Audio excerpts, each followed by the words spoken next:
जा रहे हैं हम लोग जीएस जो है वो इकोनॉमी से शुरू करेंगे। तो कल तक हम लोग ने मैंने आपको इंग्लिश के 3 लेक्चर दे दिए हैं। हमारा अगला जो इंग्लिश की कंटिन्यूशन में अगला 4th लेक्चर है वो भी आपको जल्द ही मिल जाएगा। लेकिन आज हम लोग यहाँ पे पहले अपना इकोनॉमी का लेक्चर रिकॉर्ड करते हैं।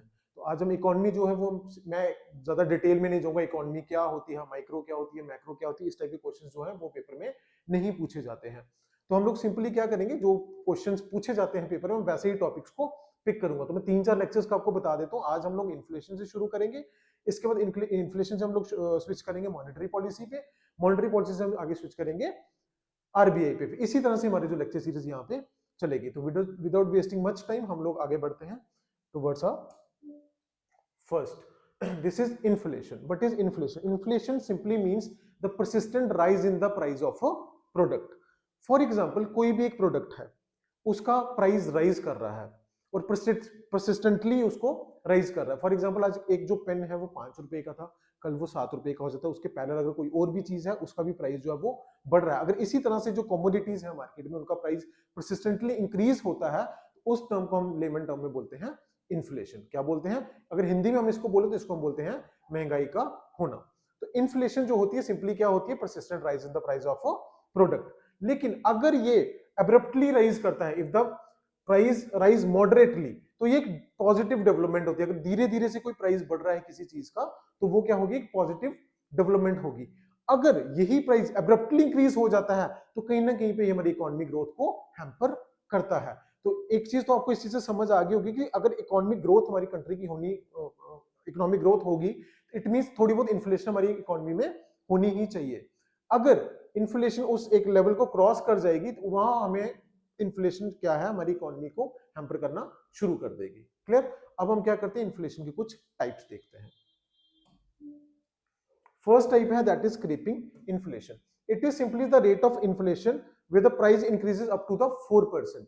जो आज नॉर्मल इन्फ्लेशन होती है इकोनॉमी के अंदर, जो होना जरूरी भी है, उस इन्फ्लेशन को हम बोलते हैं क्रीपिंग इन्फ्लेशन। सिंपली आपका जो इन्फ्लेशन रेट है वो 4 to 5% रहता है इकोनॉमी में। इस टाइप की इन्फ्लेशन को क्या बोलते हैं? क्रीपिंग इन्फ्लेशन बोलते हैं। Second type is trotting inflation.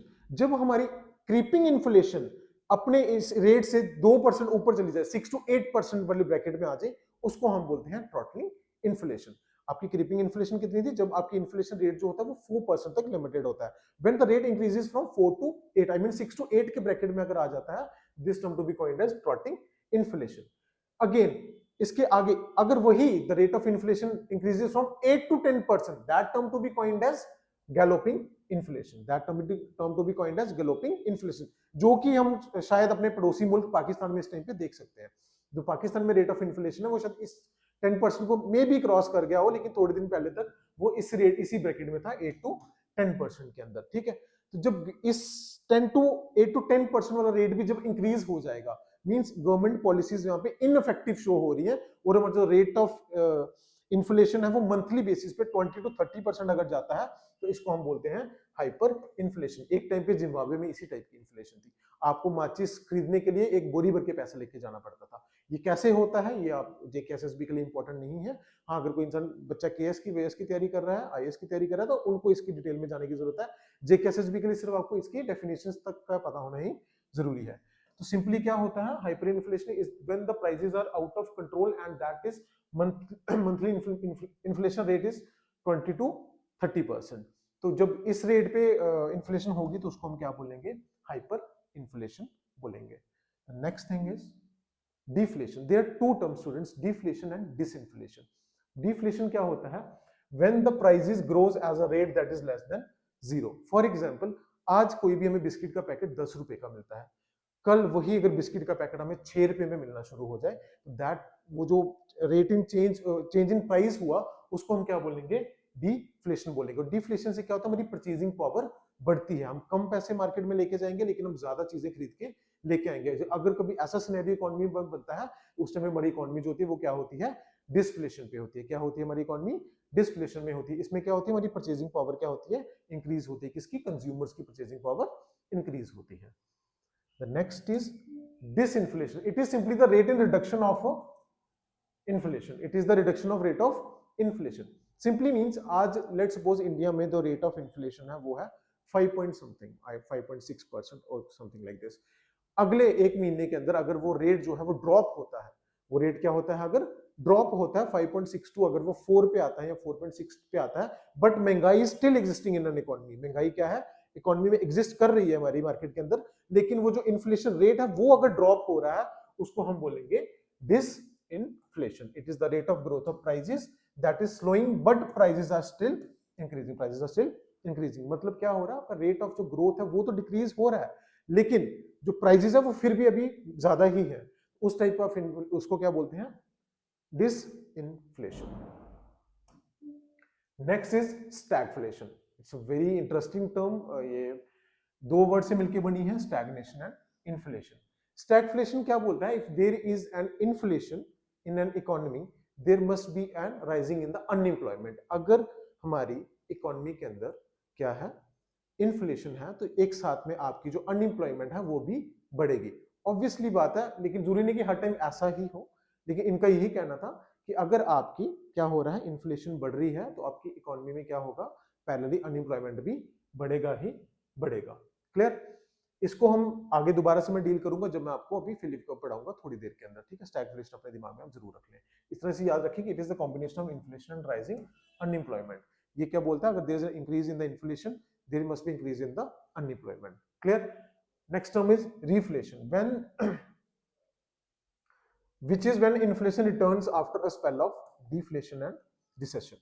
For example, कि आपकी इकोनॉमी डिफ्लेशन स्टेट में थी या फिर आपकी इकोनॉमी रिसेशन में थी, वहां से आपकी इकोनॉमी ने वापस से रिवाइव किया, वापस से रिवाइव करके जब आपकी इकोनॉमी में इन्फ्लेशन 1 2 3 4% वापस से रिवाइव कर रही है, उस टर्म को हम क्या बोलेंगे, रिफ्लेशन बोलेंगे। I am repeating it again for you guys. क्या होता है, जब भी आपकी इकोनॉमी रिसेशन में चली गई होती है या फिर आपकी डिफ्लेशन स्टेज में है, वहां से जब इकोनॉमी दोबारा से रिवाइव करेगी, वहां से इकोनॉमी जब आपकी दोबारा से रिवाइव करेगी, उसको हम क्या बोलेंगे, रिफ्लेशन बोलेंगे।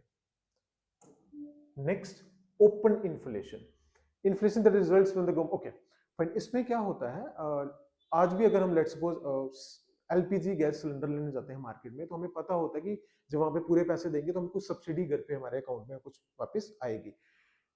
गवर्नमेंट अगर अपनी सब्सिडीज जो दे रही है मार्केट में, अगर उनको वो कट कर दे, गवर्नमेंट अपनी सब्सिडीज को कट कर दे, उसके बाद जो इन्फ्लेशन एग्जिस्ट करेगी मार्केट के अंदर, उसको हम बोलेंगे ओपन इन्फ्लेशन। मतलब जो भी गवर्नमेंट हमें सब्सिडीज प्रोवाइड कर रही है, जो भी वो हमें ये सब चीजें बेनिफिट्स प्रोवाइड कर रही है सब्सिडी की फॉर्म में, अगर हम उनको टोटल इन्फ्लेशन से डिलीट कर दें, तो उसको हम बोलेंगे ओपन इन्फ्लेशन। बेसिकली सब्सिडीज हमें क्यों प्रोवाइड की जाती है, just to increase the purchasing power of the people. तो अगर हम उसी को काउंटर डाउन कर दें, उसी को कम कर दें, उसी को कट कर दें उन सब्सिडीज को, तो हमारे पास जो निकल के इन्फ्लेशन आएगी, that is known as open inflation. इसके बाद आता है आपका headline inflation. It is the major of inflation that is an unadjusted number. Simply एक ऐसा इन्फ्लेशन जो एक अनएडजस्टेड है अभी तक। इसको बेटर अंडरस्टैंड होगा जब मैं आपको कोर इन्फ्लेशन अगला टॉपिक पढ़ाऊंगा। कोर इन्फ्लेशन क्या होती है, अगर हम हेडलाइन इन्फ्लेशन में से कुछ ऐसी आइटम्स का प्राइस माइनस कर दें, सब्ट्रैक्ट कर दें, जो वोलेटाइल आइटम्स है, like volatile items like fuel, आपकी वेजिटेबल्स, पेरिशेबल गुड्स, अगर हम इन्हीं का जो शॉर्ट रन में इंक्रीज डिक्रीज करते हैं, अगर इनके हम प्राइसेस को कट कर दें, तो हमारे पास क्या आ जाएगी, कोर इन्फ्लेशन आ जाएगी। हेडलाइन इन्फ्लेशन जो अनएडजस्टेड इन्फ्लेशन है, उसमें से अगर हम इन आइटम्स का प्राइस जो है वो डिक्रीज कर दें, इन आइटम्स को हम उसमें से एक्सक्लूड कर दें, उसके बाद जो हमारे पास इन्फ्लेशन बचेगी, that is term to be coined as core inflation.